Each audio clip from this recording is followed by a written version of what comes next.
नमस्ते, नमस्कार प्यारे साथियों, कैसे हैं आप सभी? आशा करती हूँ सभी बच्चे एकदम बढ़िया हैं और एकदम मस्त हैं और एकदम ज़बरदस्त हैं और शानदार हैं। तो सभी प्यारे साथियों का मैं भावना भाटी स्वागत करती हूँ आपके प्यारे से परिवार रोज़गार विद अंकित में।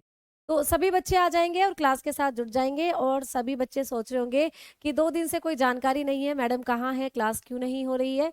तो उसके लिए भी मैं आप लोगों से क्षमा चाहूँगी भई और आपको बता देना चाहती हूँ ये जो छुटकू महाराज हैं, जो मेरे साइड में आकर बैठ जाते हैं कभी-कभी, उनकी तबीयत खराब हो गई थी और वो हॉस्पिटल में एडमिट थे, ठीक है? तो इसीलिए क्लास 2 दिन से मैं ले नहीं पा रही थी। पेट में दर्द और उल्टी की उसके वो प्रॉब्लम हो गई थी, तो इस वजह से वो एडमिट कराना पड़ा और छोटा है तो हॉस्पिटल में फिर मुझे ही उसके पास रुकना पड़ा, इसीलिए क्लास आपकी 2 दिन से नहीं हो पा रही थी। तो कल ही वो हॉस्पिटल से डिस्चार्ज हुआ है, तो आज आपकी क्लास समय से शुरू हो चुकी है। तो उसके लिए मैं थोड़ा-सा माफ़ी चाहूँगी और आप लोगों का सहयोग भी ज़रूर चाहूँगी, ठीक है? तो सभी प्यारे साथियों को नमस्कार एक बार फिर से और आप लोग भी अपना हाल-चाल बताते चलें। छोटे बच्चे गर्मी में परेशान हो रहे हैं, बीमार हो रहे हैं। आप लोग सभी अपना ख़्याल रख रहे होंगे, ऐसी मैं उम्मीद करती हूँ, ठीक है? तो good evening, good evening, good evening. जय हिंद, जय भारत, ठीक है? बच्चे को नज़र लग गई है। अरे! ऐसा भी हो सकता है, चलो। तो कोई बात नहीं, वैसे आप लोग तो अपने हो, अपनों की नज़र नहीं लगती है, तो ऐसी कोई बात नहीं है, ठीक है? तो हाँ, अब उसकी तबीयत ठीक है, अभी वो सो रहा है, ठीक है? तो अभी तबीयत ठीक है, आराम है और बस बच्चे हैं, बच्चों का कुछ पता नहीं कब इन्फेक्शन हो जाता है, तो छोटे बच्चों का थोड़ा फिर ज़्यादा ध्यान रखना पड़ता है। ठीक है प्यारे बच्चे? चलो तो भई आ जाओ, कर लेते हैं क्लास को शुरू। हमारा पिछली क्लास में जो टॉपिक था डाइजेस्टिव सिस्टम जो था, वो शुरू हमने मतलब खत्म कर दिया था। लेकिन उसमें मैंने आपको छोटी आँत पढ़ा दी थी, बड़ी आँत अभी बचती थी। तो आइए भाई आप लोग बड़ी आंत से ही स्टार्ट करेंगे, लार्ज इंटेस्टाइन से ही शुरू करेंगे आज की क्लास, ठीक है? तो भाई बड़ी आंत अभी बचा है और बड़ी आंत से क्या-क्या मेन पॉइंट है जो आपको पेपर में पूछे जा सकते हैं, वो मैं आपको आज बताने वाली हूँ, ठीक है? तो भाई जैसे हमने पढ़ा कि भाई छोटी आंत जो होती है उसकी लंबाई 6 से 6.5 मीटर होती है। कई-कई बुक में 7 मीटर भी दी हुई होती है। तो आपको वैसे ही याद रखना है कि जो बड़ी आंत है उसकी लंबाई कितनी होती है। तो सबसे पहला पॉइंट यही रहेगा कि बड़ी आंत की लंबाई कितनी होती है। बड़ी आंत की लेंथ कितनी होती है। तो आप लोग बताएंगे कि बड़ी आंत जो होती है ना, ये प्यारे बच्चे 1 से 1.5 मीटर लंबी होती है। 1 से 1.5 मीटर लंबाई होती है बड़ी आंत की। मैम छोटी आंत आपने ज्यादा लंबी बताई है और बड़ी आंत आप छोटी बता रहे हो और नाम इनके उल्टे उल्टे हैं, इसको कहते हैं बड़ी आंत और उसको कहते हैं छोटी आंत। तो प्यारे बच्चे इनको लंबाई के आधार पर छोटी आंत और बड़ी आंत नहीं कहते हैं, ठीक है? अभी तो तबीयत में काफी सुधार है बच्चे, तबीयत ठीक है, ठीक है? मेरा भी जवाब दे दो। हिमांशु वर्मा जी क्या पूछ रहे हो बेटा? अभी बच्चा ठीक है, काफी आराम है उसको, तो सब कुछ अभी सही है, ठीक है? समझ में आ गई बात? अब आ जाओ, अब हम लोग आगे बात करेंगे। अब आगे बात कर रहे हैं तो आप लोगों को मैंने बताया कि जो हमारी छोटी आंत है उसकी लंबाई ज्यादा होती है, जबकि जो बड़ी आंत है उसकी लंबाई कम होती है। तो मैम इनके नाम फिर उल्टे उल्टे क्यों हैं, छोटी आंत बड़ी आंत? तो प्यारे बच्चे नाम इसलिए इनके अलग अलग है क्योंकि इनको लंबाई के आधार पर नहीं, चौड़ाई के आधार पर छोटी आंत बड़ी आंत बोलते हैं। तो अगर आप छोटी आंत को देखोगे तो वो पतली नजर आएगी, नैरो नजर आएगी, पतली होती है। लेकिन बड़ी आंत चौड़ाई में ज्यादा होती है, तो बड़ी आंत चौड़ी होती है लेकिन लंबाई में छोटी। तो चौड़ाई के आधार पर इनको छोटी और बड़ी आंत कहा जाता है, ठीक है? समझ में आ गई बात? चल रहे हैं अब हम लोग आगे बात करेंगे। चलो अब हम लोग आगे बात करते हैं। तो मैम बड़ी आंत के कितने पार्ट होते हैं? अब बात करते हैं तो बड़ी आंत के भी 3 भाग होते हैं, ठीक है? बड़ी आंत भी कितने पार्ट्स में डिवाइड है प्यारे बच्चे? इसके भी 3 पार्ट्स होते हैं बड़ी आंत के भी। जैसे मैंने 3 भाग छोटी आंत के बताए थे आपको, कौन कौन से थे भाई? सबसे पहला था ड्यूडेनम जिसको ग्रहणी कहते हैं, दूसरे नंबर पर था जेजुनम जिसको मध्य आंत कहते हैं और तीसरे नंबर पर था इलियम जिसको हम शेष आंत्र कहते हैं, ठीक है? तो यहाँ तक हमने चीजें पढ़ ली थी। अभी मुझे आपको इलियम से संबंधित एक पॉइंट और बताना है जो मेरे दिमाग में आया कि मैंने आपको पिछली क्लास में नहीं बताया था। तो पहले इसको कर लो, फिर इलियम के बारे में एक और पॉइंट मैं आपको बताऊंगी, ठीक है? चलिए, तो भाई बड़ी आंत के भी 3 भाग होते हैं। सबसे पहला भाग होता है सीकम, ठीक है? सबसे पहला भाग होता है सीकम। तो सीकम कौन सी आंत का भाग है आप बताओगे? बड़ी आंत का। दूसरे नंबर पर होता है प्यारे बच्चों कोलन। दूसरे नंबर पर आता है कोलन। तो कोलन भी किसका भाग होता है? कोलन भी बड़ी आंत का भाग होता है। और तीसरे नंबर पर आता है रेक्टम। तो रेक्टम भी किसका भाग होता है? जिसको बोलते हैं मलाशय। तो ये रेक्टम जो होता है ये भी बड़ी आंत का ही अंतिम भाग होता है। तो आपकी जो बड़ी आंत होती है इसके भी 3 भाग हैं, सीकम, कोलन और रेक्टम। अच्छा मैम, सीकम के बारे में क्या पढ़ना है? तो सीकम से आपको याद रखना है कि आपकी जो छोटी आंत है वो बड़ी आंत से जब मिलेगी जाकर, भाई छोटी आंत में जो खाना है, अब खाना तो पचकर आपके खून में मिल गया, अब बचा अतिरिक्त वेस्ट, अपशिष्ट पदार्थ, वो आपकी बड़ी आंत में आ जाते हैं। तो छोटी आंत जब बड़ी आंत से जुड़ेगी तो जुड़ने वाली जगह का नाम बताओ। या छोटी आंत बड़ी आंत जब मिलती है तो उसको क्या कहते हैं? उसको कहते हैं सीकम। तो आप लोग बताओगे छोटी आंत और बड़ी आंत, छोटी आंत और बड़ी आंत, छोटी आंत व बड़ी आंत, ठीक है, को मिलाने वाला बिंदु, ठीक है, को मिलाने वाला बिंदु। जो छोटी आंत होती है और बड़ी आंत होती है वो किस बिंदु पर जाकर मिलती है? तो आप बताओगे सीकम पर मिलती है। तो सीकम को आप लोग लिख सकते हो junction of, junction of small and large intestine, ठीक है, लार्ज इंटेस्टाइन। तो छोटी आंत और बड़ी आंत का जंक्शन होता है ये, ठीक है। छोटी आंत और बड़ी आंत जिस बिंदु पर मिलती हैं उसको कहते हैं सीकम। कैसे मैडम जी? चलिए आइए समझाते हैं आप लोगों को। मान लो ये तुम्हारा मुंह है, हर बार मैं आपको समझाती हूँ, ये तुम्हारी फूड पाइप है और ये तुम्हारा पेट है प्यारे बच्चे।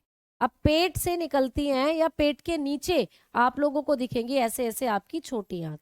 ये है आप लोगों की छोटी आंत बेटा, ठीक है। तो ये है आप लोगों की छोटी आंत। अब आपकी साइड में होती है ऐसे करके बड़ी आंत जो कि चौड़ाई में ज्यादा होती है, ऐसे, ये है बड़ी आंत, ठीक है। बड़ी आंत जो होती है ये चौड़ाई में ज्यादा होती है, चौड़ी होती है, ठीक। अब यहाँ पर अगर आप देखोगे कि आपकी जो छोटी आंत और बड़ी आंत जहां मिल रही हैं ऐसे, मान लीजिए खाना यहाँ पे रखा हुआ था छोटी आंत के अंदर, छोटी आंत से होता हुआ वो होता हुआ जाएगा बड़ी आंत में ऐसे। तो छोटी आंत और बड़ी आंत जहां मिल रही हैं इसी जगह को कहते हैं सीकम। तो ये आपकी रेड कलर में छोटी आंत और व्हाइट कलर में बड़ी आंत है। तो यहाँ पे आपकी छोटी आंत और बड़ी आंत मिल रही है, इसी जगह को कहेंगे सीकम।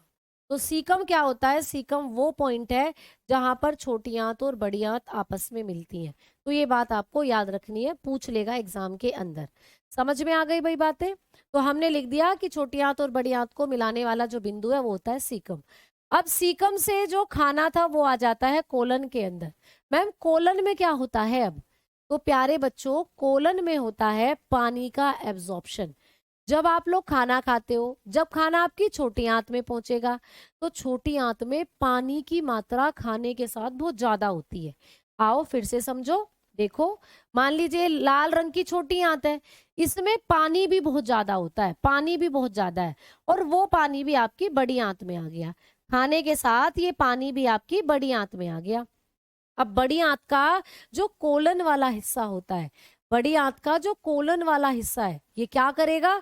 जितना भी अतिरिक्त पानी है आपके मल में उसको एब्जॉर्ब कर लेगा। जैसे कई बार हमारे दस्त लग जाते हैं, लगे हैं कभी किसी को दस्त? कितने बच्चों को दस्त लगे हैं भाई? तो आपको जब दस्त लगते हैं बेटा, ठीक है, जब आप लोगों को दस्त लगते हैं तो प्यारे बच्चे हम लोगों के जो मल होता है उसमें पानी की मात्रा ज्यादा आती है। तो दिक्कत क्या हो जाती है फिर? आंतों में, बड़ी आंत में इन्फेक्शन हो जाता है, और बड़ी आंत के कौन से भाग में? कोलन में, जिससे कि कोलन पानी को अवशोषित नहीं कर पाता और वो पानी तुम्हारे मल में निकलता रहता है, उसी को कहते हैं दस्त लगना। तो प्यारे बच्चों तुम्हारे मल के अंदर जो अतिरिक्त पानी है ना उसको अवशोषित करने का काम करता है कोलन। तो पेपर में आएगा कि कोलन का क्या काम है, तो मैं यहाँ पर लिख देती हूँ, आप लोग बड़े ध्यान से इसको समझ लीजिएगा। तो ये क्या करता है कोलन? मल से अतिरिक्त जल का अवशोषण, ये करता है मल से अतिरिक्त जल का अवशोषण। तो जो मल होता है ना उसमें जितना भी एक्स्ट्रा वाटर है उसको अवशोषित कर लेता है बड़ी आंत का कोलन। तो बड़ी आंत का कोलन क्या करता है? इधर इंग्लिश में लिख रही हूं, एब्जॉर्प्शन। क्या काम है भाई इसका? Absorption, absorption of extra water, absorption of extra water from faeces, from the faeces. Faeces होता है प्यारे बच्चों मल, जो हमारा मल होता है। तो मल से अतिरिक्त पानी को सोखने का काम करता है कोलन। समझ में आ गई ना बात? तो कोलन का काम भी पूछा जा सकता है, या सिंपली पूछ लेगा कि हमारी कौन सी आंत है जो मल से अतिरिक्त जल का अवशोषण करती है, तो बता देना बड़ी आंत। या बड़ी आंत का कौन सा भाग है तो बताकर आना कोलन। ठीक है, अब मल से अतिरिक्त जल का अवशोषण हो गया और मल को पहुंचा दिया जाता है रेक्टम में। अब रेक्टम में मल क्या होता है? इकट्ठा। तो मल यहीं पर जमा होता है। मल को जमा करना, ठीक है, जमा करना। जो हमारा मल होता है, जो पोटी होती है, वो जमा होती है रेक्टम में जाकर। तो यहाँ पर होता है कलेक्शन ऑफ फीसिस। जो हमारी मल होता है वो यहीं पर रखा रहता है रेक्टम के अंदर ही। तो रेक्टम क्या करता है? ये मल को जमा करने का काम करता है। अब यहाँ पर मल तब तक रखा रहेगा जब तक आपको मल त्यागने की इच्छा नहीं होती। जैसे ही आपको प्रेशर बनता है, मल त्यागने की इच्छा होती है, तो मल यहाँ से गुदा के रास्ते आपके शरीर से बाहर निकल जाता है। तो आपने पूरे शरीर के जो टॉक्सिन थे उनको भी बाहर निकाल दिया, यानी पांचवा स्टेप पाचन का जो था, उत्सर्जन, वो आपने कर दिया। और इस प्रकार भोजन की जो पाचन की प्रक्रिया है वो हो गई आप लोगों की, वो हो गई प्यारे बच्चे आप लोगों की पूर्ण प्रक्रिया। समझ में आ गई बातें? तो इस तरीके से बड़ी आंत से ये क्वेश्चंस आप लोगों को बनकर आएंगे। अब मुझे बताओ, यहां तक किसी बच्चे को दिक्कत है? अब बताओ, किसी बच्चे को कोई दिक्कत है? समझ आ गया? बड़े हंसी आ रही है कुछ बच्चों को तो, है भैया। ये मैंने आप लोगों को इसलिए समझाया है क्योंकि कई बच्चे बोलेंगे कि भैया समझ नहीं आ रहा मैडम जी। ठीक है, अब आ जाओ, और कुछ एक्स्ट्रा पॉइंट लिखेंगे। अब हमारी जो बड़ी आंत होती है ना, हमारी बड़ी आंत का जो कोलन वाला भाग होता है, ये जो हमारी बड़ी आंत का कोलन वाला भाग है बेटा, कोलन वाला पार्ट जो है, इसके बारे में ना एक दो पॉइंट और लिख लो। क्या? कि ये जो कोलन होता है ना, ये आपकी बड़ी आंत का सबसे लंबा भाग है। ठीक है, तो बड़ी आंत्र का सबसे लंबा भाग, बड़ी आंत्र का सबसे लंबा भाग है। ठीक है, सबसे लंबा भाग। तो हमारी बड़ी आंत का सबसे लंबा भाग यही होता है, कोलन वाला पार्ट। ठीक है, लॉन्गेस्ट पार्ट लिख सकते हैं प्यारे बच्चे, longest part of large intestine. तो हमारी जो लार्ज इंटेस्टाइन है उसका सबसे लंबा पार्ट यही होता है, जो कोलन होता है। और इस कोलन के ना 4 भाग होते हैं। इस कोलन का भाई सबसे लंबा भाग है, तो ये 4 पार्ट्स में डिवाइड रहता है, 4 पार्ट्स में ये डिवाइड रहता है। तो छोटी जो बड़ी आंत है, इसका सबसे लंबा भाग कौन सा है अगर आपको पूछ ले, तो आप बताएंगे कोलन सबसे लंबा भाग है। और इस कोलन को कितने भागों में बांटा है? 4। कौन कौन से 4 भाग है? तो पहले नंबर पर है सिग्मोइड कोलन। ठीक है, सिग्मोइड कोलन पहले नंबर पर है भाई, सिग्मोइड कोलन।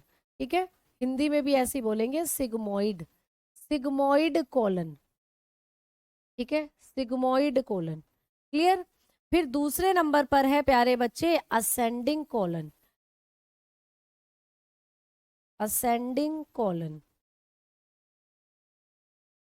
Ascending colon. ठीक है, तो नेक्स्ट है भाई असेंडिंग कोलन, इसको बोलेंगे अपोवाही कोलन, अपोवाही कोलन। ठीक है, और असेंडिंग है तो भैया डिसेंडिंग भी होता है। तो तीसरे नंबर पर है डिसेंडिंग कोलन, डिसेंडिंग कोलन। ठीक है, डिसेंडिंग कोलन, इसको बोलते हैं अधोवाही कोलन, अधोवाही कोलन। ठीक है, अधोवाही कोलन। चलो एक बार मैं आपको फोटो दिखा देती हूँ जिससे सभी बच्चों को ये चीजें समझ में आ जाएंगी। तो कोलन के हम लोग पार्ट आपको दिखा देती हूँ जो सबसे लंबा है, पार्ट्स ऑफ कोलन। तो जो कोलन होती है ये हमारी बड़ी आंत का सबसे लंबा भाग होती है। ठीक है, तो आप लोगों को ये सारी चीजें मैं अभी दिखा दूंगी जिससे आपको समझ में आ जाएंगी चीजें। चौथा भाग ट्रांसवर्स कोलन जो होता है, एक और रह गया है, अभी लिखवा देते हैं, पहले आप पिक्चर देख लीजिए। ठीक है, जिससे आपको चीजें जो हैं वो एकदम समझ में आ जाएं। कोई क्लियर सी पिक्चर है क्या? हाँ, क्लियर नहीं दिखेगा, इस फोटो को देखो, अगर ये फोटो खुलती है तो देखो, जैसे कि आपकी बड़ी आंत है प्यारे बच्चे, ये ठीक है। अब बड़ी आंत है तो मैंने बोला ये कोलन वाला हिस्सा है पूरा बेसिकली। तो 4 भाग होते हैं देखो, असेंडिंग कोलन, ठीक है, डिसेंडिंग कोलन, सिग्मोइड कोलन और प्यारे बच्चे ट्रांसवर्स कोलन, जो अभी लिखवाऊंगी, ठीक है। जो ट्रांसवर्स कोलन है ना, ये सबसे लंबा भाग है, ये सबसे लंबा भाग होती है ट्रांसवर्स कोलन। खैर उतना डीपली आपको नहीं आएगा, ठीक है, उतना डीपली आपको नहीं आएगा।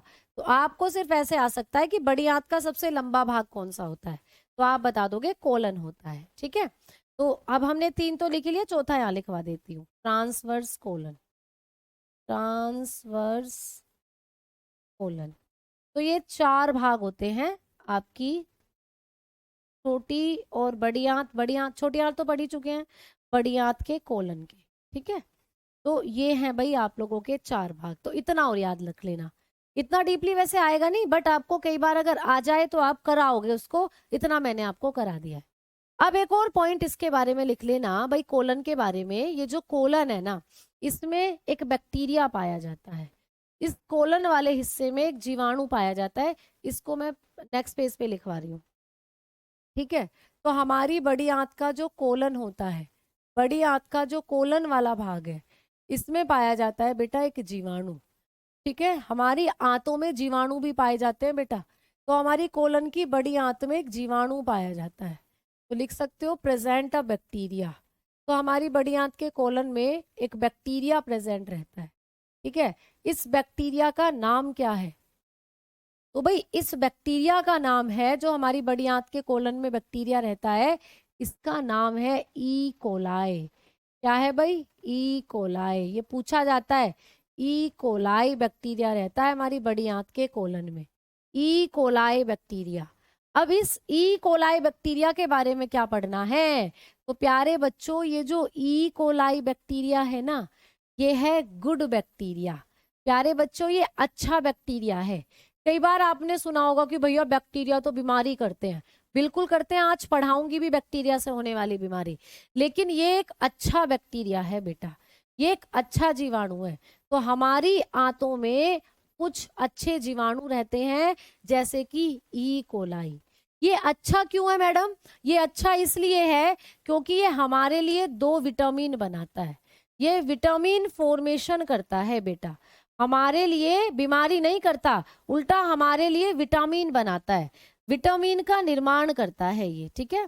तो ये अच्छा क्यों है, क्योंकि ये विटामिन का निर्माण करता है, ये हमारे शरीर में विटामिन का निर्माण करता है। अच्छा मैम कौन कौन सी विटामिन का निर्माण करता है, पेपर में पूछ ले तो आप लोग बताना। 2 विटामिन है जिनका ये निर्माण करता है, एक तो विटामिन के बनाता है हमारे लिए ये विटामिन के, ठीक है, और दूसरी विटामिन B12 बनाता है हमारे लिए ये। तो आपको पेपर में प्रश्न आता है कि हमारी बड़ी आंत में कौन सा बैक्टीरिया है जो हमारे लिए विटामिन का निर्माण करता है, तो आप कहेंगे ई कोलाई बैक्टीरिया हमारी आंत में रहता है और हमारे लिए 2 विटामिन बनाता है, विटामिन के और विटामिन B12। दूसरा प्रश्न ये आ जाता है कि हमारी आंत में बैक्टीरिया है तो वो कौन सी विटामिन का प्रोडक्शन करता है, कौन सी विटामिन बनाता है, तो आप बताएंगे के और B12। दोनों में से कोई एक ऑप्शन भी मिल सकता है या दोनों ऑप्शन एक साथ मिल सकते हैं, ठीक है। अब आ जाओ आगे। अब मैडम जी ये बैक्टीरिया हमारे पेट में है भैया, हमारी आंतों में है ये बैक्टीरिया। अब जब ये बैक्टीरिया हमारी आंतों में बैठा हुआ है तो इसको खाना कहाँ से मिल रहा है, ये क्या खाता है, तो भाई ये हमारा मल खाता है प्यारे बच्चे, ये हमारा मल खाता है, ठीक है। ईट फीसिस, ये हम लोगों का जो मल होता है ना उसको खाता है, ईट फीसिस। चलो तो भाई हमने इसको खाने के लिए अपना मल दे दिया, ये हमारा मल खाता है। अब ये देखो दोनों को कितना फायदा हो रहा है, दोनों को, किसको, इस बैक्टीरिया को और हमें और इस बैक्टीरिया को फायदा हो रहा है। कैसे कैसे हो रहा है भाई, हमें तो ये बैक्टीरिया 2 विटामिन बनाकर दे रहा है, विटामिन B12 और विटामिन के बनाकर दे रहा है, और हम इस बैक्टीरिया को खाने को मल दे रहे हैं, तो दोनों का फायदा हो रहा है। तो इस बैक्टीरिया के बीच में और हमारे बीच में एक संबंध बन जाता है। ये बैक्टीरिया और मानव के मध्य में एक संबंध बनता है। इस संबंध को कहते हैं सिम्बायोटिक रिलेशन, सहजीवन संबंध। तो ये भी पूछा जा सकता है आपको कि मानव और इकोलाई जीवाणु के मध्य कौन सा संबंध बनता है। तो अगला पॉइंट ये है कि जो मानव होता है, हम लोग, और ये जो इकोलाई है, मानव और इकोलाई के मध्य सहजीवन संबंध बनता है, सहजीवन संबंध बनता है। बस यही पेपर में पूछा जाएगा कि मानव और इकोलाई के मध्य कौन सा संबंध होता है, या मानव और इकोलाई जीवाणु किस संबंध को प्रदर्शित करते हैं। तो आप लिखेंगे सहजीवन संबंध को प्रदर्शित करते हैं। ठीक है, तो आप लोग लिख सकते हो इकोलाई एंड ह्यूमंस। यहाँ पे लिखना भाई ह्यूमन प्लस इकोलाई। ठीक है, show symbiotic relation, symbiotic relation. तो भाई कौन सी रिलेशन दिखाते हैं, सिम्बायोटिक रिलेशन दिखाते हैं। अब मुझे बताओ यहाँ तक किसी बच्चे को कोई परेशानी है या नहीं। ठीक है मैम, मजा आ रहा है सुनकर। अच्छा भैया, सुनकर मजा आ रहा है। B12 इसका क्या काम होता है बेटा? ये हमारे शरीर में खून बनाने का काम करती है। B12 एनेमिक विटामिन हमारे शरीर में खून बनाती है। ठीक है, समझ में आ गई बात? पंकज जी, मैं हूं, मेरे हस्बैंड है और मेरा बेटा है। ठीक है, कब्ज क्यों होती है? जब हम पानी कम पीते हैं तो प्यारे बच्चों कब्ज होगी। जब हम पानी कम पिएंगे तो बड़ी आंत में पानी का अवशोषण कम होगा, जिससे कि मल को बाहर निकलने के लिए जो जरूरी अमाउंट है पानी का वो नहीं बन पाएगा, जिससे कि मल को निकालते समय हमें बहुत पानी की कमी हो जाएगी और उसी को कब्ज कहते हैं। तो पानी अच्छे से पिए, फिर कब्ज ठीक हो जाता है। ठीक है, समझ में आ गई बात? तो ये प्रश्न पूछा जाता है कि मानव और इकोलाई के बीच में कौन सा संबंध बनता है, तो आप बताओगे सिम्बायोटिक रिलेशन यानी सहजीवन संबंध बनता है। तो इतने पॉइंट्स थे जो बड़ी आंत से आप लोगों को करने थे याद। ठीक है, चलो भाई अब आ जाओ, अब हम लोग आगे बात करते हैं। अब मैंने क्या कहा था कि मैं आपको छोटी आंत के बारे में, जो छोटी आंत का इलियम है, इसके बारे में एक लास्ट पॉइंट और लिखवाने वाली हूँ। तो भाई जो इलियम है, शेषांत्र है, इसके बारे में एक और पॉइंट लिख लो, फिर अगले टॉपिक की तरफ हम लोग बढ़ रहे हैं। प्यारे बच्चे, जो हमारी छोटी आंत का सबसे अंतिम भाग है ना, ये इलियम, जैसे कि मान लो ये इलियम है, मान लो ये इलियम है, ठीक है, इसके अंदर पाई जाती है उंगली के जैसी संरचनाएं, ऐसे जैसे हमारी उंगली होती है, ऐसे ऐसे इलियम के अंदर पाई जाती है उंगली नुमा संरचना। पेपर में प्रश्न बनता है कि हमारी कौन सी आंत में उंगली नुमा संरचना पाई जाती है, तो आप कहोगे हमारी छोटी आंत के अंदर पाई जाती है उंगली नुमा संरचना। और छोटी आंत के भी किस भाग में पाई जाती है, तो आप बताओगे छोटी आंत का ये जो भाग है ना, शेषांत्र, इसमें होती है। तो हमारी स्मॉल इंटेस्टाइन का ही तो भाग है प्यारे बच्चे, ये पिछली क्लास में आपको बताया था। तो हमारी छोटी आंत का जो इलियम होता है, इसमें पाई जाती हैं उंगली के जैसी संरचनाएं।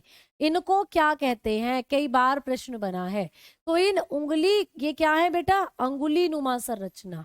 ये है अंगुली नुमा संरचना, अंगुली नुमा संरचना, इनको कहा जाता है अंगुली नुमा संरचना, फिंगर लाइक स्ट्रक्चर, इनको बोलते हैं भाई फिंगर लाइक स्ट्रक्चर। तो ये जो फिंगर लाइक स्ट्रक्चर है मैम, ये क्या है इनका नाम? उंगली नुमा संरचना तो मैंने इन्हें नॉर्मली बोल दिया, बायोलॉजिकली जीव विज्ञान में इनको क्या कहा जाता है? तो इन उंगली नुमा संरचनाओं को हम कहते हैं विलाय। क्या कहते हैं बेटा? विलाय। ठीक है, और हिंदी में कहते हैं रसांकुर। क्या कहते हैं हिंदी में? रसांकुर।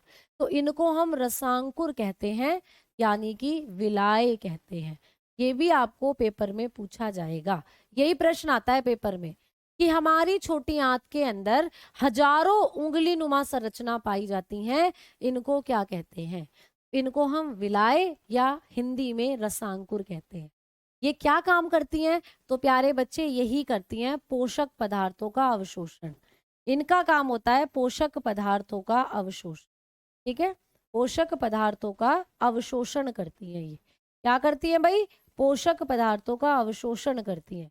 यानी आपने जो खाना खाया था, उस खाने में जो प्रोटीन थी, विटामिन थी, कार्बोहाइड्रेट थे, उन सबको यही एब्जॉर्ब करती है और अपने अंदर लेकर ब्लड में मिला देती है। और ब्लड ही फिर उनको लेकर जाता है। तो इनका काम होता है एब्जॉर्प्शन ऑफ न्यूट्रिएंट। इनका काम होता है एब्जॉर्प्शन ऑफ न्यूट्रिएंट। तो जितने भी हमारे खाने में न्यूट्रिएंट्स होते हैं उनका एब्जॉर्प्शन करती हैं ये।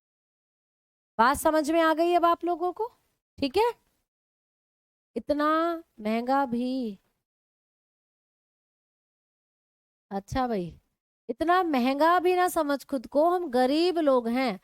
अवसर महंगी चीज, अक्सर महंगी चीज छोड़ देते हैं। अरे वाह भाई वाह, बहुत बढ़िया। ठीक है, चलो बहुत बढ़िया, बहुत शानदार। आ जाओ, अब हम लोग आगे बढ़ रहे हैं। मैम, ऑयली स्किन ऐसे करके एक बहुत लंबा चौड़ा मैसेज था, वो भी निकल गया है। चलो भाई आओ, अब हम लोग आगे बढ़ेंगे, अपने सिलेबस को टाइम से खत्म करेंगे। तो आइए भाई, अब मैंने आपको जो जो इंपॉर्टेंट पॉइंट्स थे यहाँ से जो भी आपको पूछे जाते हैं वो बता दिए। अब एक लास्ट चीज और, लास्ट चीज क्या कि आपको ना सीधा सीधा याद रखना है, कभी भी पूछे जब हम प्रोटीन खाते हैं तो उसका पाचन कैसे होता है।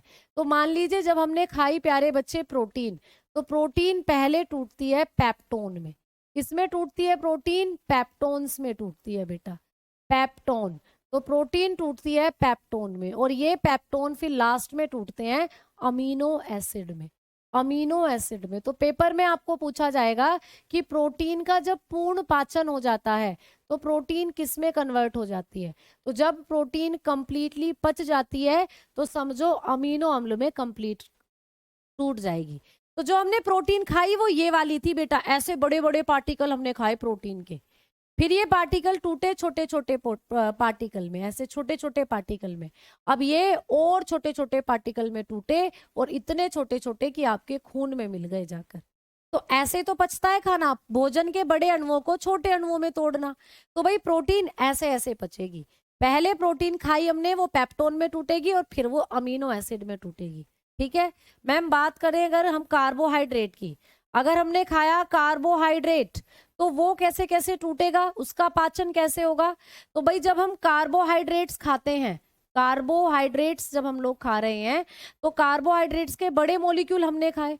पहले ये कार्बोहाइड्रेट टूटते हैं प्यारे बच्चे किसमें, आप बताओगे? स्टार्च में। किसमें? स्टार्च। ठीक है, यानी कि मंड के अंदर। फिर ये मंड टूटता है प्यारे बच्चे ग्लूकोज में, फिर ये कन्वर्ट हो जाता है ग्लूकोज में। ठीक है, ग्लूकोज में। और कई बार जब ग्लूकोज हमारे शरीर में ज्यादा हो जाती है तो यही ग्लूकोज कन्वर्ट हो जाती है। यानी कि जब इस ग्लूकोज को हम अपने शरीर में संचित कर लेंगे, इसी ग्लूकोज को अपने शरीर में स्टोर करके रख लेंगे, तो ये ग्लाइकोजन में कन्वर्ट हो जाएगी। ग्लाइकोजन में, इसमें कन्वर्ट हो जाएगी भाई, ग्लाइकोजन में कन्वर्ट हो जाएगी, ग्लाइकोजन में। तो ये होता है। तो कार्बोहाइड्रेट ऐसे पचेगा। कार्बोहाइड्रेट के हमने बड़े पार्टिकल खाए, पहले वो स्टार्च में टूटे, स्टार्च से फिर ग्लूकोज में टूटे, और ग्लूकोज जब हमने अपने शरीर में इकट्ठा कर लिया, जमा कर लिया, तो वो ग्लाइकोजन में फिर कन्वर्ट हो जाए। ऐसे कार्बोहाइड्रेट टूटता है। ठीक है, चलो आगे बात करते हैं। तीसरा है भाई वसा, फैट। तो हमने जब वसा के पार्टिकल खाए, घी और तेल खाया, फैट्स के पार्टिकल खाए, तो वो टूटेंगे आप लोगों के किसमें? जो ट्राइग्लिसराइड होते हैं उसमें, ट्राइग्लिसरोल। ठीक है, ट्राइग्लिसरोल। ठीक है, ट्राइग्लिसरोल, ट्राइग्लिसरोल में। और ट्राइग्लिसरोल लास्ट में टूट जाते हैं फैटी एसिड में, लास्ट में ये टूट जाते हैं फैटी एसिड में। तो जब फैट फैटी एसिड में टूट गया, वसीय अम्ल में टूट गया, तो समझो फैट पूरा का पूरा पच गया। ठीक है, तो समझो फैट पूरा का पूरा पच गया।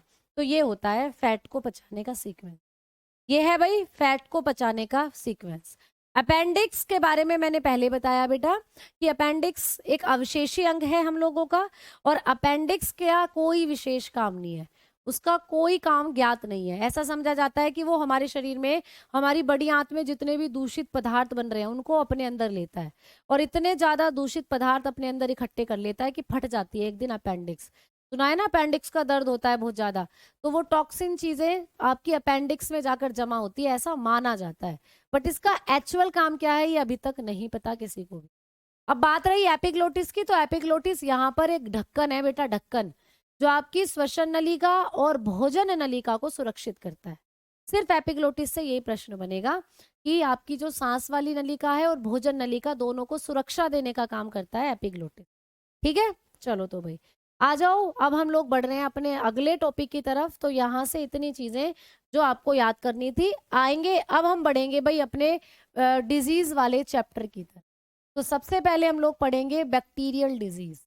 सबसे पहले जो आज हम शुरू करेंगे बैक्टीरियल डिजीजेस। ठीक है, बैक्टीरियल डिजीजेस। लेकिन बैक्टीरियल डिजीजेस से पहले मैं आपको डिजीजेस के बारे में थोड़ा कुछ बता देना चाहती हूँ। ठीक है, देखो प्यारे बच्चों, बीमारियां जो होती हैं वो दो, या आप ऐसा समझो कि बीमारियों को हम कई भाग्स में बांटकर पढ़ सकते हैं। तो पहले मैं आपको एक चार्ट बनवा देती हूँ बीमारियों का, उसके बाद मैं आपको बैक्टीरियल डिजीज करवाऊंगी। तो देखो, सबसे पहले हम लोग शुरू कर रहे हैं डिजीजेस के साथ, रोगों के साथ हम चीजों को शुरू कर रहे हैं। अगर हम रोग की बात करते हैं तो रोग हैं प्यारे बच्चे दो तरीके के। रोग हैं दो तरीके के, दो भागों में बांटा है रोगों को। एक है जन्मजात रोग, जन्मजात, ठीक है, जन्मजात रोग, जिसको हम लोग बोलते हैं ऐसी बीमारियां जो हमारे अंदर जन्म से ही हो, या इनको हम लोग क्या बोल सकते हैं, या इनको हम आनुवांशिक रोग बोल सकते हैं। ठीक है, या तो जन्मजात रोग बोल दो या आनुवांशिक रोग बोल दो, यानी जेनेटिक डिजीज बोल, जेनेटिक डिजीज इनको बोल सकते हैं। यानी ये ऐसी बीमारियां हैं जो पीढ़ी दर पीढ़ी चलती हैं भाई, वंशानुगत है, मम्मी पापा से हमारे अंदर आई थी और हमसे हमारे बच्चों में जाएगी, उनसे उनके बच्चों में जाएगी, उनसे उनके बच्चों में जाएगी। तो पीढ़ी दर पीढ़ी चलती रहती है, लाइलाज बीमारी है, कोई बीमारी इनका कोई इलाज नहीं है। तो बीमारियों को दो भागों में बांटा है, एक है आनुवांशिक रोग यानी जेनेटिक डिजीज, और दूसरी है प्यारे बच्चे एक्वायर्ड यानी अर्जित रोग। दूसरे हैं अर्जित रोग, यानी ये रोग जन्म से नहीं होते, ये है एक्वायर्ड डिजीज।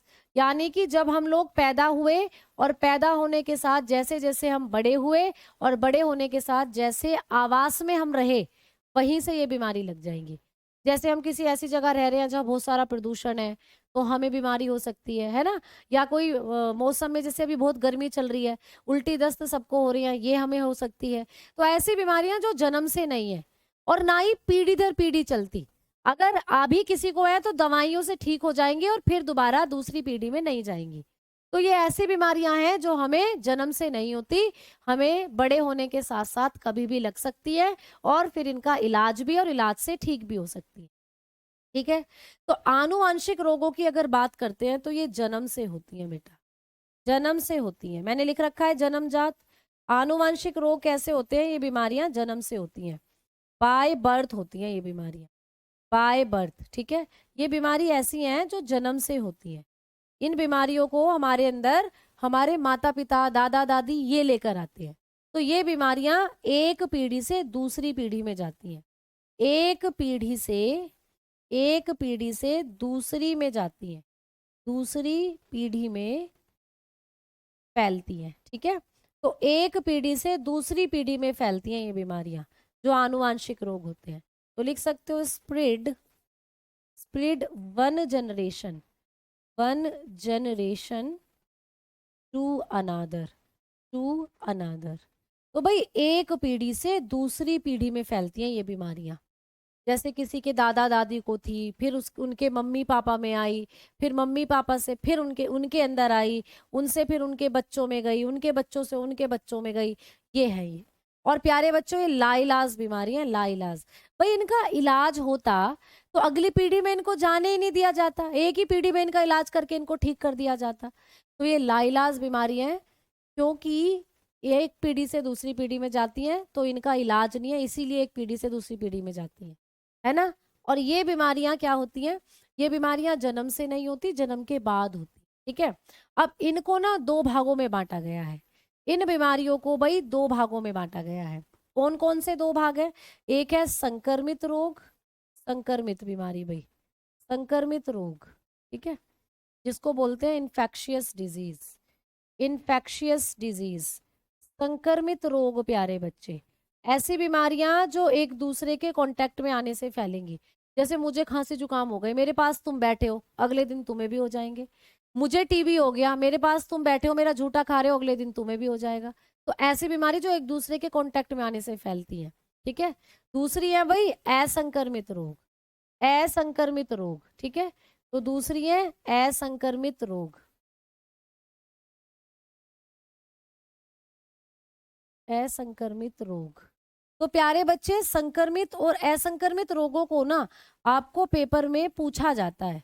तो संक्रमित रोग और असंक्रमित रोग ये होती है नॉन इन्फेक्शियस, भाई ऐसी बीमारियां जो कि एक दूसरे के कांटेक्ट में आने से नहीं फैलती, नॉन इन्फेक्शियस। समझ में आ गई बात?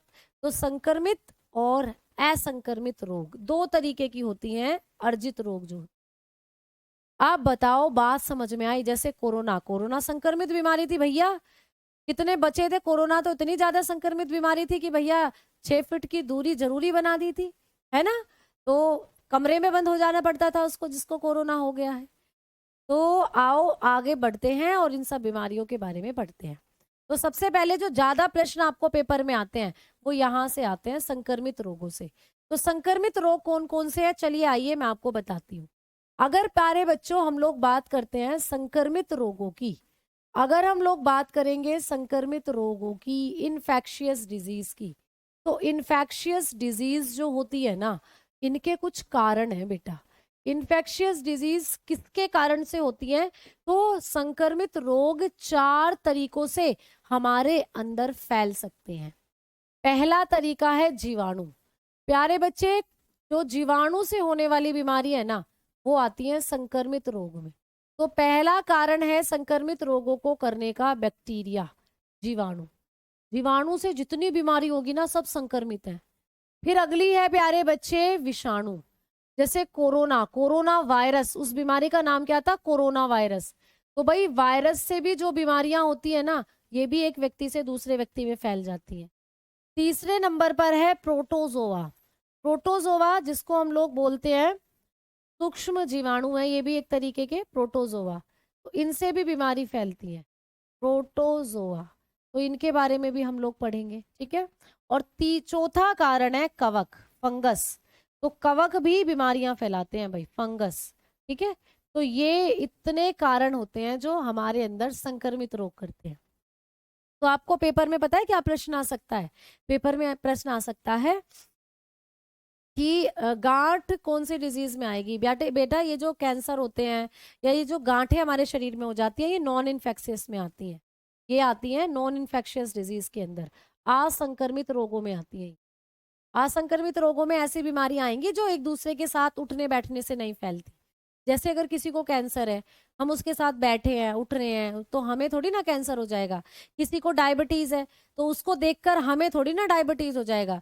किसी को पैरालाइसिस है, लकवा मार गया है, उसको देखकर हमें थोड़ी लकवा मार जाएगा। किसी को हार्ट अटैक है, तो हार्ट अटैक वाले व्यक्ति के पास अगर हम बैठे हैं तो क्या हमें हार्ट अटैक आ जाएगा क्या?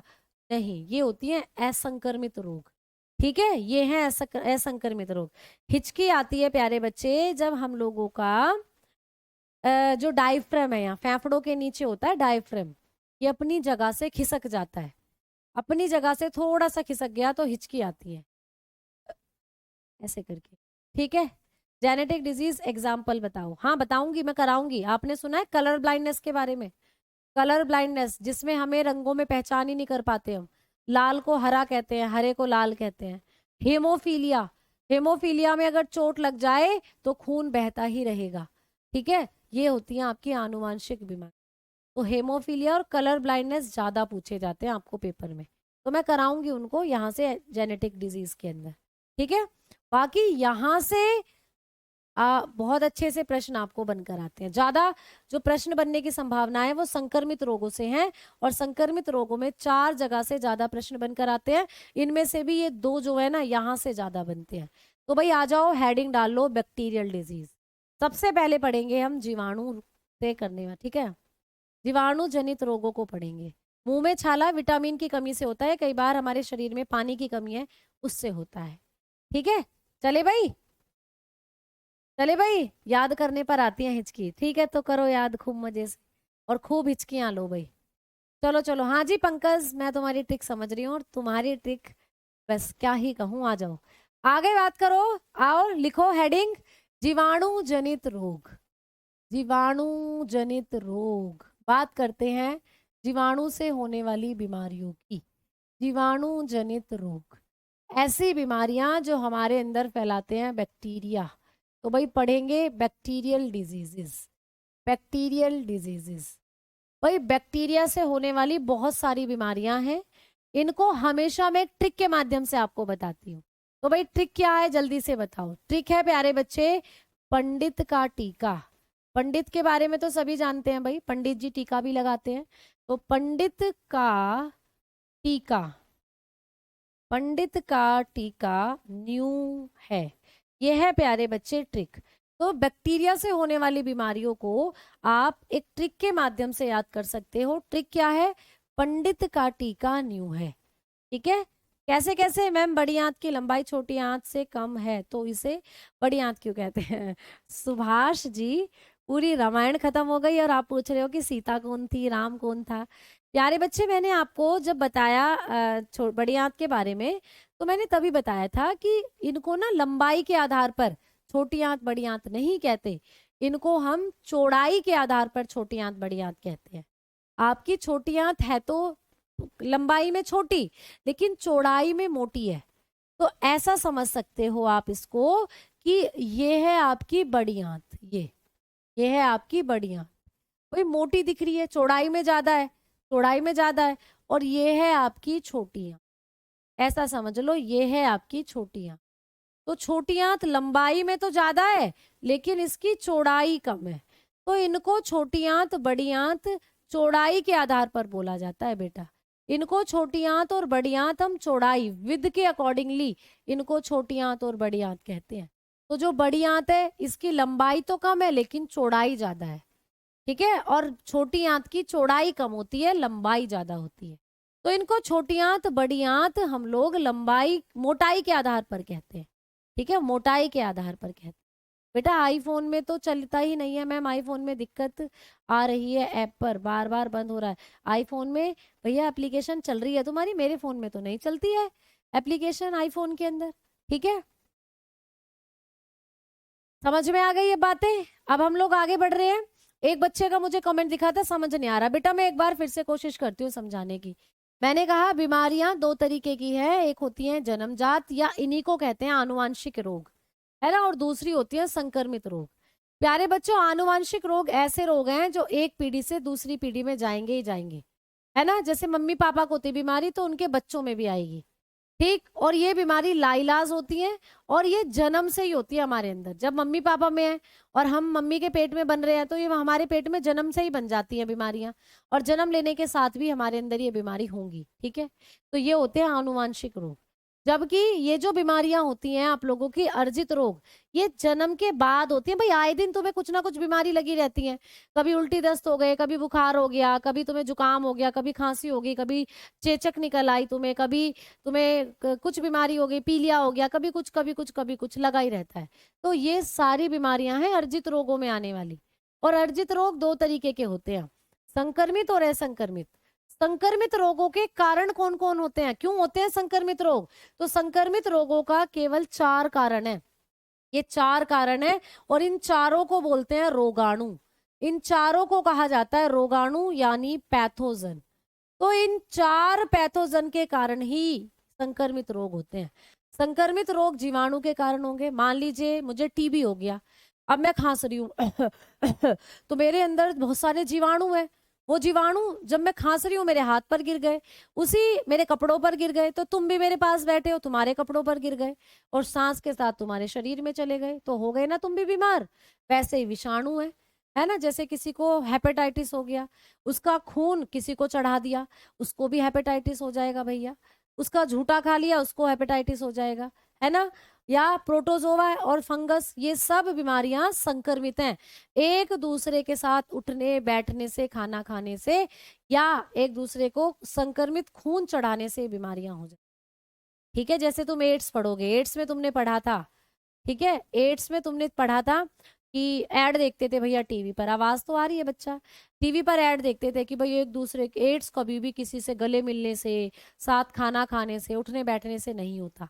बिल्कुल सही बात है, लेकिन एड्स वाले व्यक्ति का अगर हमें खून चढ़ा दिया जाए तो हमें भी एड्स हो जाए।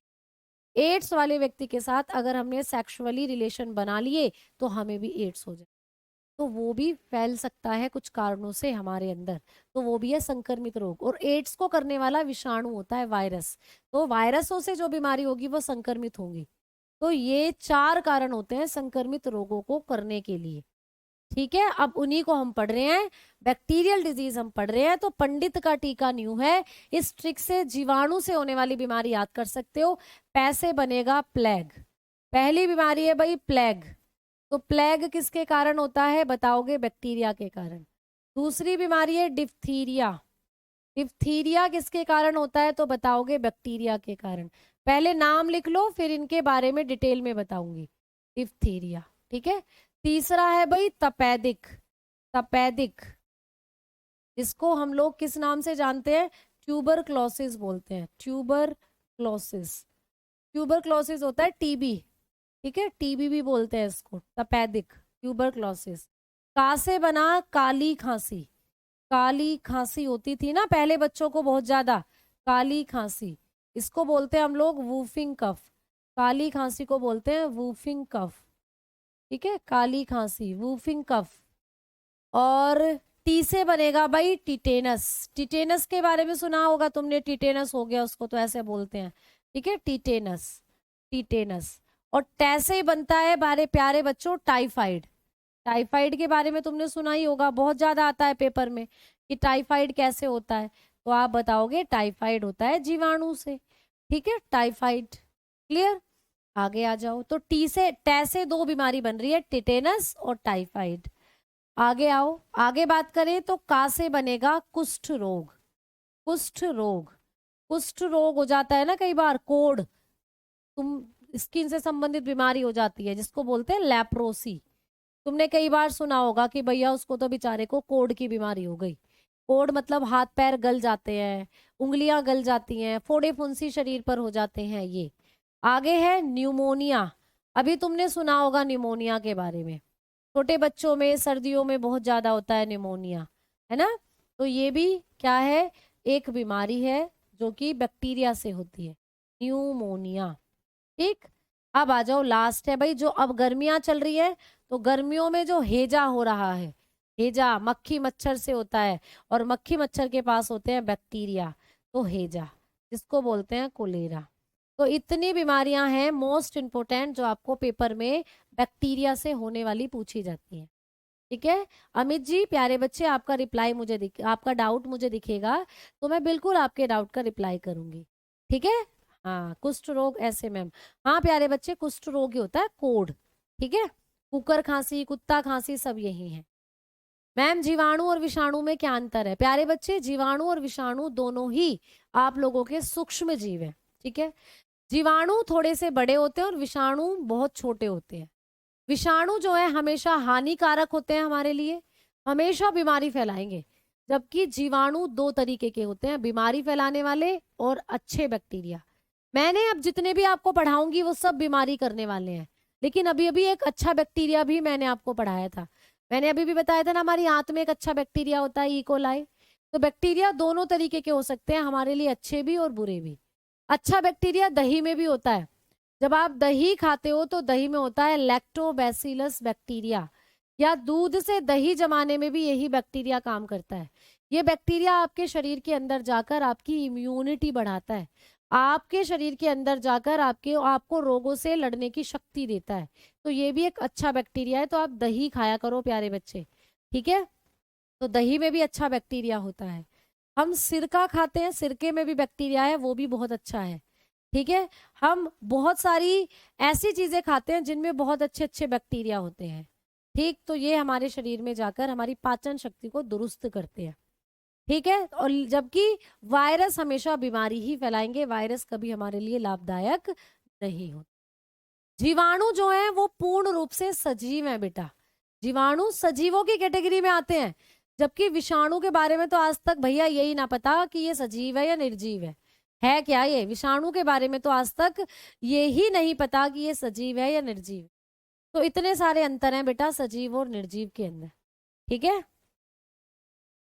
क्लियर? समझ में आ गई ये बात? प्रोटीन कैसे पचता है बेटा मैंने बताया था ना कि हमारे शरीर में पेप्सिन और ट्रिप्सिन, इरप्सिन, ये एंजाइम होते हैं जो प्रोटीन को पचाते हैं। ठीक है, क्लियर? चलो, हमारी जो त्वचा होती है ना, इसमें एक पदार्थ निकलता है, सीबम। ये सीबम चिपचिपा पदार्थ होता है, और ये सीबम जब हमारी स्किन से निकलता है तो बैक्टीरिया इस सीबम को खाते हैं। हमारी त्वचा पर जो बैक्टीरिया होते हैं, ये बैक्टीरिया जब खाएंगे तो वहां से जो हमारी स्किन है वो रेड हो जाती है और फूल जाती है। इसी से पिंपल, इसी को पिंपल कहते हैं, इसी से पिंपल आते हैं। तो सीबम प्रोडक्शन हमारी त्वचा के अंदर ज्यादा होगा तो बैक्टीरिया उसको खाएंगे, और बैक्टीरिया खाएंगे तो त्वचा वहां से फूल जाती है, तो उसी को पिंपल कहते हैं प्यारे बच्चे। इसीलिए अपने फेस को हमें फेस वॉश वगैरह से क्लीन करते रहना चाहिए। ठीक, समझ में आ गई बात? Help help help help help. तो आ जाओ, अब आगे बात कर रहे हो, बहुत बातें करवाते हो तुम मुझसे। बातें होती तो टॉपिक के बारे में, डाउट्स के बारे में आप लोगों के, लेकिन कुछ बच्चे समझते हैं कि मैम आप क्लास में बात ज्यादा करती हूँ, जबकि मैं बात अलग नहीं कर रही हूँ, मैं आपको समझाने के लिए सारी चीजें कर रही हूँ। आओ आगे बात करते हैं। तो भाई सबसे पहले जो बीमारी है उसके बारे में पढ़ेंगे, प्लेग के बारे में। सबसे पहले लिख लीजिएगा प्लेग। कभी भी आपको एग्जाम में पूछता है कि जो प्लेग होता है ये किसके कारण होती है, तो आपको अभी भी मैंने लिखवाया था बैक्टीरिया के कारण। सबसे पहले एक बात सुनो, हम लोग प्लेग को ना ब्लैक डेथ भी कहते हैं, ब्लैक डेथ। इसको हम काली मृत्यु के नाम से भी जानते हैं, काली मृत्यु। कभी भी आपको पूछे कि काली मृत्यु कौन सी बीमारी को कहते हैं, आप कहेंगे प्लेग को कहते हैं। प्लेग किसके कारण होता है, तो आप बताएंगे जीवाणु के कारण होता है। प्लेग को करने वाला कौन है, तो आप बताएंगे बैक्टीरिया है। प्लेग कभी भी वायरस से नहीं होता, प्लेग होता है जीवाणु से। उस जीवाणु का नाम क्या है मैडम, तो आप लोग बताएंगे यर्सीनिया पिस्टिस। ठीक है, यर्सीनिया पिस्टिस। ठीक, तो बैक्टीरिया का नाम क्या है भाई, यर्सीनिया पिस्टिस। तो प्लेग को करने वाले बैक्टीरिया का नाम है यर्सीनिया पिस्टिस। अब यहां से जो सबसे ज्यादा प्रश्न बनता है वो ये बनता है कि प्लेग को करने वाला जो बैक्टीरिया है, कौन सा बैक्टीरिया है, यर्सीनिया पिस्टिस, ये कहाँ रहता है, या ये हमारे शरीर में कैसे पहुंचता है।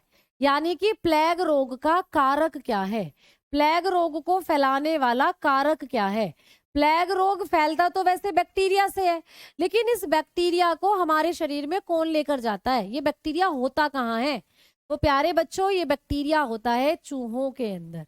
तो प्लेग रोग को करने के काम, जो प्लेग रोग को हमारे शरीर में पहुंचाने का जो काम करते हैं वो करते हैं चूहे।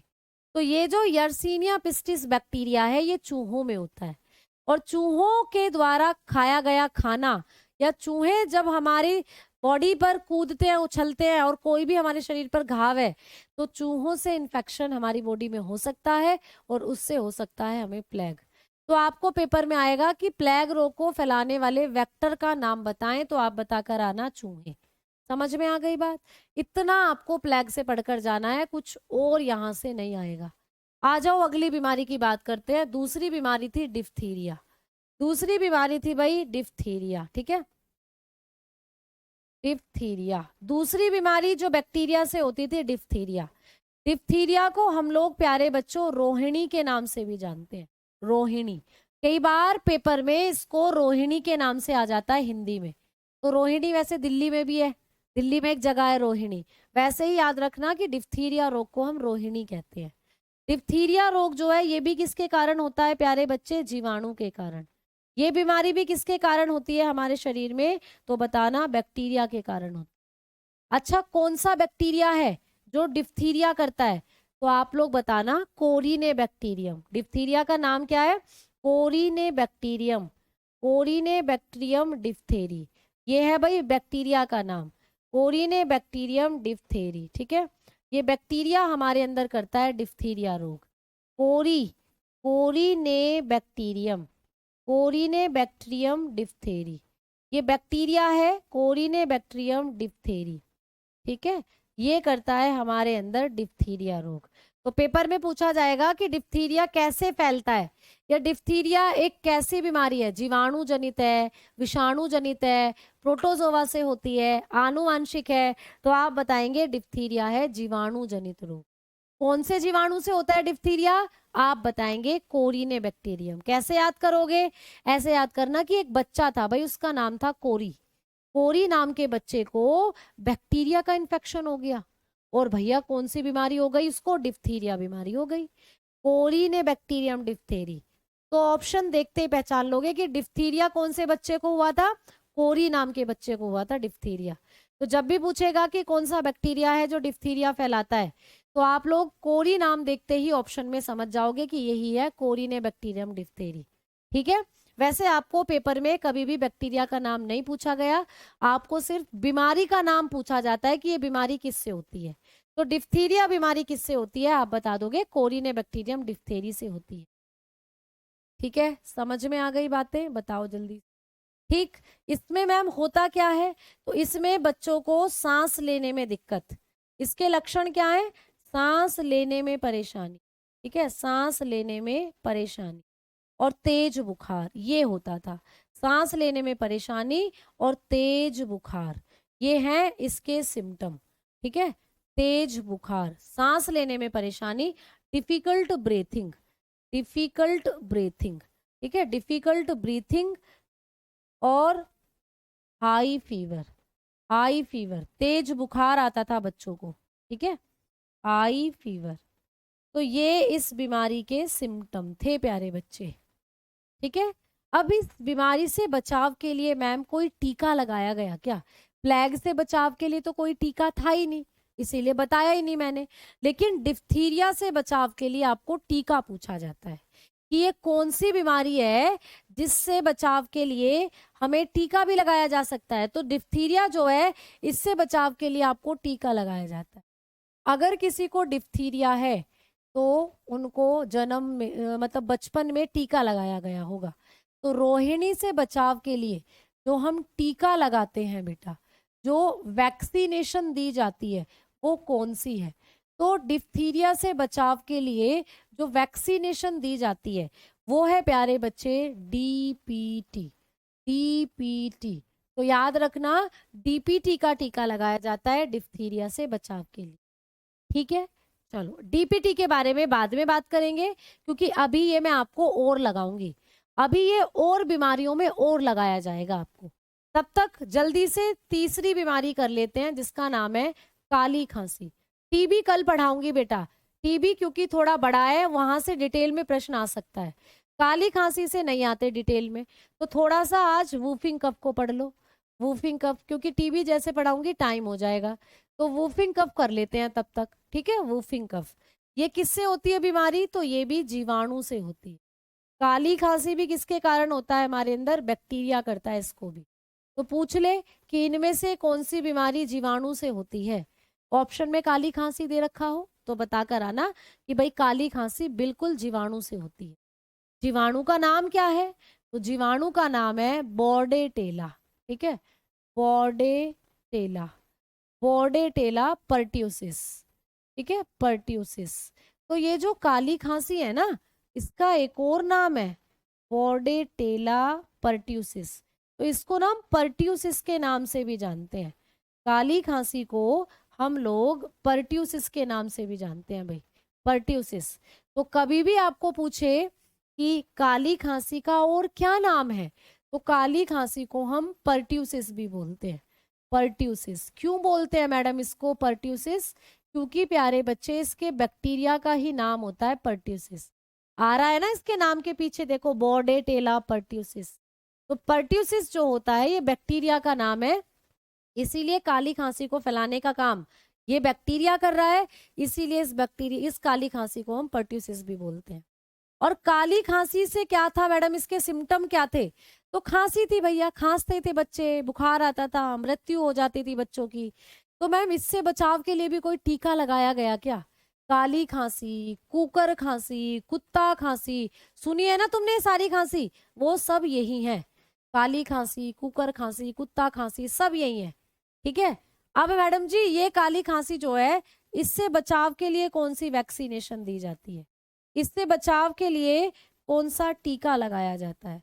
तो काली खांसी से बचाव के लिए लगाया जाता है यही वाला टीका, डीपीटी का टीका। ठीक है, तो कल हम अगली क्लास में डीपीटी के बारे में भी बात करेंगे और जितनी ये बीमारियां मैंने आपको लिखवाई हैं इन सब के बारे में पढ़ेंगे, जो भी प्रश्न आपको एग्जाम में आता है। ठीक है भाई, समझ में आ गई बात? ठीक है भाई, क्लियर प्यारे बच्चे? बॉर्डेटेला, ठीक है, बॉर्डेटेला पर्ट्यूसिस, ये आपको पूछा जाता है एग्जाम के अंदर। काली खांसी जो है इसको पूछा जाएगा, ठीक है। ये एल है बेटा, इसको कर लो सही। इतनी छोटी छोटी सी गलतियां तो आप भी कर सकते हो, आप भी सही कर सकते हो। मतलब तो ए कर लो, इसको एल कर लो, इसको यहाँ पे ऊपर वो लग गया था, टी बन गया था, ये बॉर्डेटेला पर्ट्यूस। समझ में आ गई बात? ठीक, चलो तो अब हम अगली क्लास में मिलेंगे आपके साथ, इन बीमारियों को पढ़ेंगे एक एक करके, और जितनी भी बीमारियां वायरस से, प्रोटोजोआ से, फंगस से, उन सबको इसी तरीके से खत्म करेंगे। ठीक भाई, चलो तो धन्यवाद, नमस्कार, जय हिंद, जय भारत, राम राम सभी प्यारे बच्चों को।